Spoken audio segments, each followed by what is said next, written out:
इसमें मेरा कोई दोष नहीं प्रभु। ये तो आप ही का बनाया हुआ विधान और दिया हुआ वरदान है। कर्म की गति के वश होकर आपने मुझे यहां बुलाया था। मेरा कर्म और उसकी गति,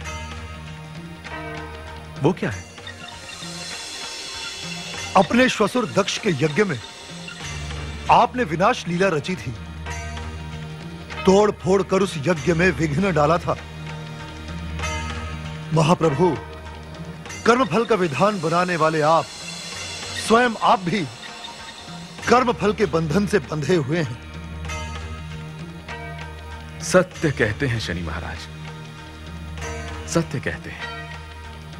प्रणाम।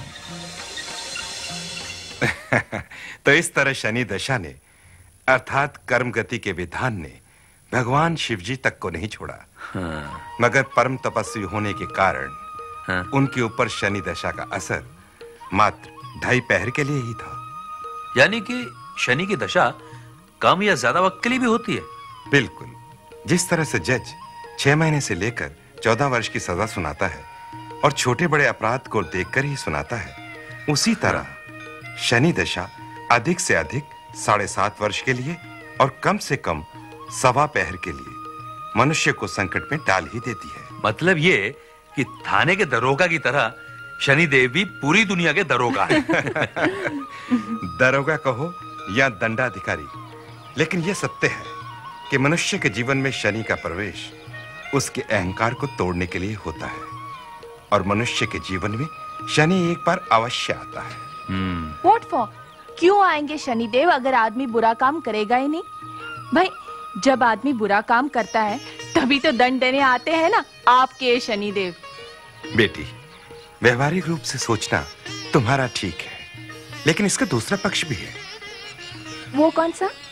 यह निश्चित है कि शनि मनुष्य के जीवन में एक बार अवश्य प्रवेश करता है, क्योंकि मनुष्य अच्छे और बुरे कर्मों से अछूता नहीं है। लेकिन यह भी सत्य है कि शनि दशा के बीच अगर मनुष्य अच्छे कर्म करता है और उसका प्रायश्चित करता है, तो शनिदेव उसके शुभ ग्रह में उतरकर उसका कल्याण कर देते हैं। और अगर मनुष्य शनि दशा के बीच बुरे कर्म करता रहता है, तो शनि उसके पाप ग्रह में उतरकर उसका विनाश कर देता है। ओह माय गॉड, लगता है बहुत पावरफुल गॉड है और बस इन्हीं का कंट्रोल चलता है। नहीं नहीं, ऐसा कुछ नहीं है। वो कड़क देवता जरूर है, वैसे भी हर देवी देवता का अपना अपना महत्व है। जैसे विद्या की देवी सरस्वती, धन की देवी लक्ष्मी और रवि, नाना जी, अजीब आदमी हो, यहाँ आकर बैठे हो और मुझे खबर तक नहीं। पता चला कि तुम लोगों की गाड़ी खराब हो गई है। भले आदमी, घर चले आना था। थोड़ी देर की तो बात ही नाना जी, आपके कहने के अनुसार सोचा कि मंदिर के दर्शन भी कर लेते हैं। कहा था ना मैंने, भगवान के बुलावे को कोई नहीं टाल सकता। बात सच है ना?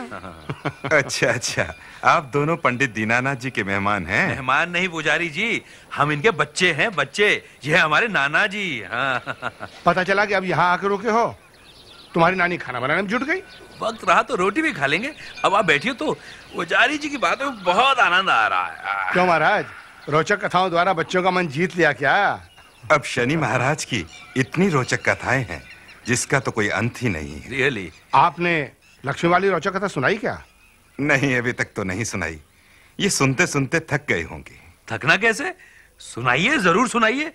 अरे हम तो ये सोच रहे थे कहीं हमने आपको तो नहीं थका दिया है। हमारा तो काम ही यही है, हम क्यों थके। तो मैं वो कथा सुनाता हूं तुमको।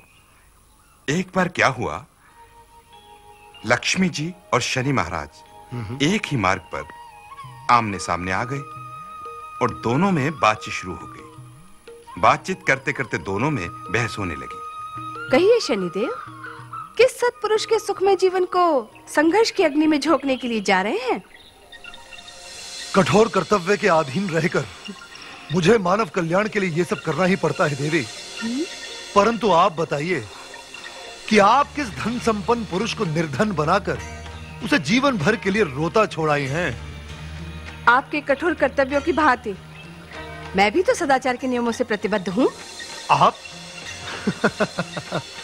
आप क्या और आपके नियम क्या, आप तो स्वभाव से ही चंचल हैं, कहीं टिकती ही नहीं। आज यहाँ तो कल वहां, कभी धन वैभव देकर किसी को हंसा देती हैं, तो कभी सब कुछ छीनकर किसी को मारकर भिखारी बना देती हैं। बस बस, मेरे कर्तव्य भाव का यूं परिहास न करें शनिदेव। आप अपनी कुटिलता पर ही विचार करें। सारे संसार को आतंकित कर रखा है आपने। सारे संसार को नहीं देवी, केवल दुष्टों, अपराधियों और दुष्कर्म करने वालों को, उन्हें आतंकित कर उन्हें सद्मार्ग पर लाना ही मेरा परम कर्तव्य है। अपने विषय में बड़ा भ्रम है आपको कि आप बहुत अच्छा कार्य करते हैं, जबकि सच्चाई ये है कि परम पिता ने श्रेष्ठ कार्य करने का दायित्व मुझे ही सौंपा है। बड़ा गर्व है आपको अपनी श्रेष्ठता पर, परंतु परम पिता तो ये मानते हैं कि संसार के प्राणियों की अशुद्धियों को दूर कर उन्हें शुद्ध करने का सबसे श्रेष्ठ कार्य मैं करता हूं। इसलिए आपकी तुलना में मैं आपसे अधिक श्रेष्ठ हूं। हम दोनों ही यदि अपनी श्रेष्ठता का ढोल यूं ही बजाते रहे तो किसी निर्णय पर नहीं पहुंच पाएंगे। क्या ये उचित नहीं होगा कि हम परमपिता के पास चलकर उनसे पूछें कि हम दोनों में श्रेष्ठ कौन है? अवश्य चली देवी। निर्णय दीजिए परमपिता, हम दोनों में कौन अधिक श्रेष्ठ है, कौन उत्तम है? हाँ विश्वात्मा, स्पष्ट कर दीजिए कि हम दोनों में श्रेष्ठ कौन है, ताकि विवाद यहीं समाप्त हो जाए। किसे श्रेष्ठ बताऊं? शनि के पक्ष में निर्णय दिया तो लक्ष्मी रूठ जाएंगी, और यदि शनि के विरुद्ध निर्णय दिया तो ये मुझ पर ही कुदृष्टि डाल देगा। कैसा धर्म संकट है। दोनों को विष्णु के पास भेज देना चाहिए। आप चुप क्यों हैं विश्वात्मा? निर्णय दीजिए।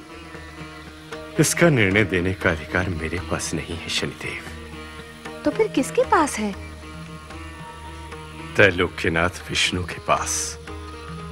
वहां जाओ, वे निर्णय देंगे। चलिए शनिदेव, विष्णु लोक चलते हैं। चलिए।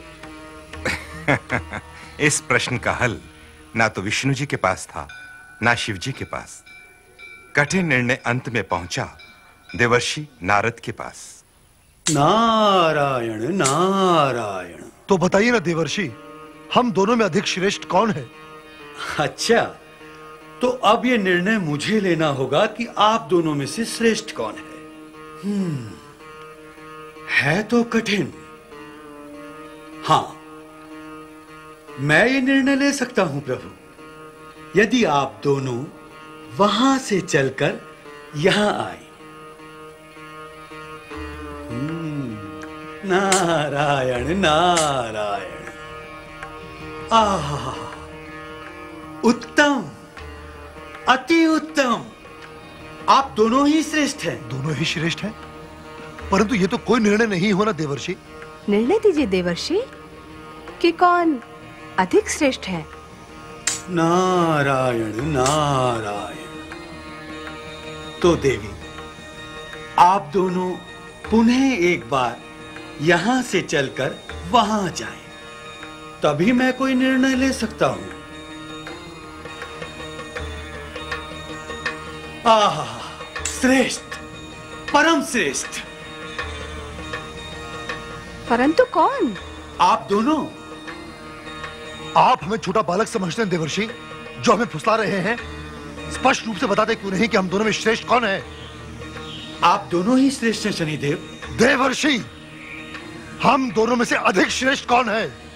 सच तो यह है प्रभु कि आप दोनों ही श्रेष्ठ हैं, परंतु आप दोनों की श्रेष्ठता समय और स्थिति पर निर्भर करती है। अर्थात? देवी, आप आती हुई अच्छी लगती हैं। और मैं?